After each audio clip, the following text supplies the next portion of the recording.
शाम का प्यारा, शोर मचाऊं गली गली, ले लो रे कोई शाम का प्यारा। पंडित जी गांव के उन गिने चुने लोगों में से हैं जिन्हें थोड़ा बहुत पढ़ना लिखना आता है। उनके शांत स्वभाव और गहरी आध्यात्मिक अनुभूति के कारण पंडित जी के मुखमंडल का तेज सदा जगमगाता रहता है। इनके जीवन में भक्ति है, तप है, किंतु एक खोज अभी भी अधूरी है। ईश्वर के साक्षात दर्शन की खोज। उनकी यही चाह बनी रहती है कि कभी उन्हें भी ईश्वर के साक्षात दर्शन हों।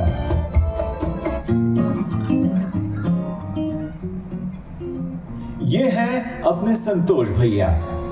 ये जरूरत से ज्यादा भोले भाले हैं, बहुत मेहनती हैं, लेकिन अक्सर परेशान रहते हैं, बेचारे दुखी रहते हैं।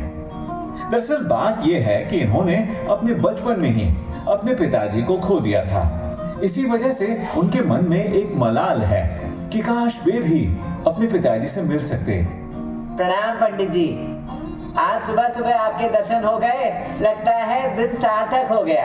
अरे पुत्र सदा प्रसन्न रहो, खुश रहो, आबाद रहो। अरे बेटा बड़े दिनों बाद भेंट हुई, कहो जीवन कैसा चल रहा है? आपके आशीर्वाद से सब ठीक है। खेतों में बीज बोने में व्यस्त था, इसी कारण आपसे मिलने नहीं आ सका। अरे काम में व्यस्त रहना तो बड़ी अच्छी बात है बेटा।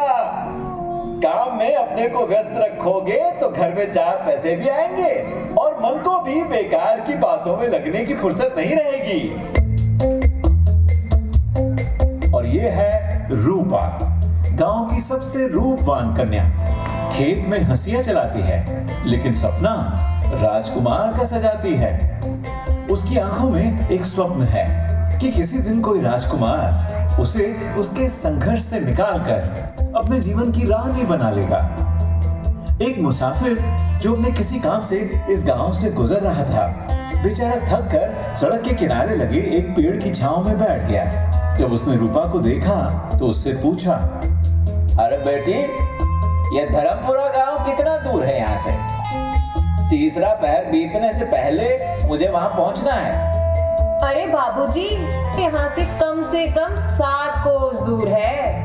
यदि तीसरे पहर से पूर्व पहुँचना है तो आपको शीघ्र प्रस्थान करना चाहिए। वो देखिए मुखिया जी का घर, संभव है वो आपको बैलगाड़ी में साथ ले जाए। ये सुनते ही मुसाफिर जल्दबाजी में उठकर और अपना सामान समेटकर वहां से चल दिया। रूपा फिर अपने काम में लग गई। थोड़ी देर बाद रूपा ने फिर उस पेड़ की ओर देखा जहां थोड़ी देर पहले वह यात्री विश्राम कर रहा था। अरे यह क्या रखा है वहाँ?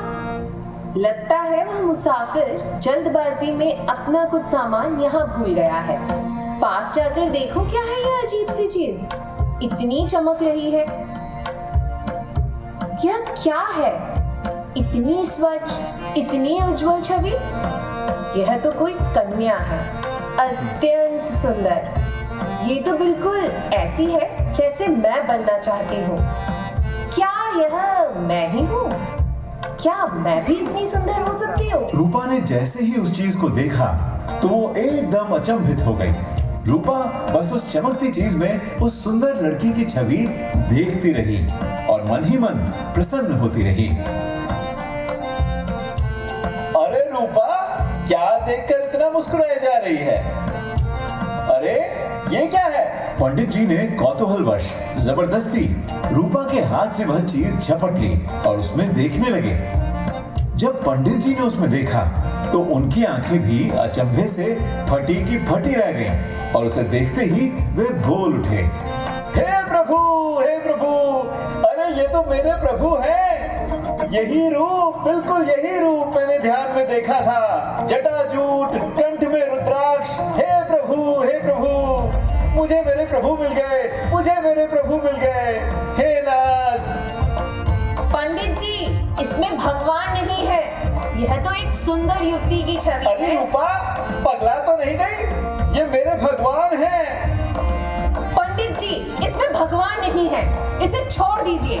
यह आपके किसी काम की चीज नहीं है। यह हाथापाई देखकर संतोष भी आ गया और उस चीज में देखने की कोशिश करने लगा।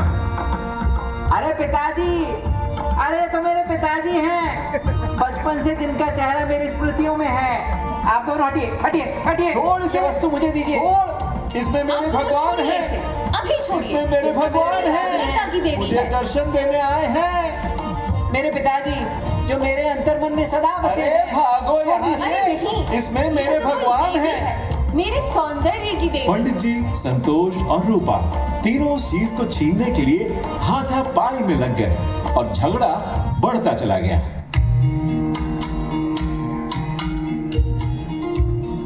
तभी एक संयमी तेजस्वी संत उनके पास से गुजरते जाने लगे। साधो, जब उन्होंने तीनों को लड़ते झगड़ते देखा तो वे उस ओर आए और पूछने लगे, अरे भले लोगों, यह कैसा विवाद है? किस वस्तु को लेकर इतना मोह उत्पन्न हो गया है? महाराज, इसमें मेरे भगवान हैं और ये दोनों मुझसे मेरे भगवान छीनना चाहते हैं। इसमें मेरे पिताजी हैं जो मेरे अंतर्मन में सदा बसे हैं। अरे नहीं, यह तो कोई देवी है, मेरे सौंदर्य की देवी। मुझे भी सुंदरता का आशीर्वाद देने आई हैं। ये आप मुझे दीजिए। प्रियजनों, यह कोई देवी देव या मृत आत्मा नहीं, यह दर्पण है, एक आईना। जो वस्तु इस दर्पण के सामने आती है, यह उसी वस्तु का प्रतिबिंब अपने में दिखाता है। तुम तीनों ने इस दर्पण में अपने स्वयं का प्रतिबिंब देखा है। पंडित जी, आपको जो श्वेत केश, माथे पर चंदन और तेज युक्त चेहरा दिखा, असल में यह आपका ही चेहरा है।